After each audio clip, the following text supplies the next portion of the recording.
মানে দেখ তো এই পার্সেলটা কি এসছে।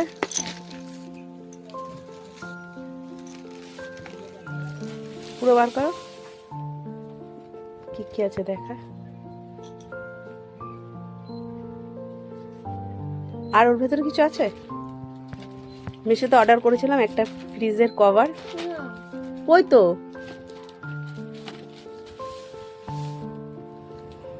সরা, আগে বইটা সরা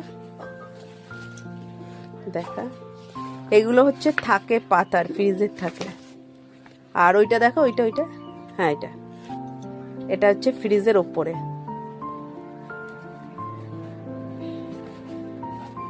কভারটা কিরকম হয়েছে অবশ্যই তোমরা কমেন্টে জানাবে, কোনো প্রশ্ন থাকলে সেটাও বলবে। তো এটা আমি মিশো থেকে অর্ডার করেছিলাম, খুব সুন্দর এসছে জিনিসটা, খুবই কম দামি একটা সুন্দর জিনিস।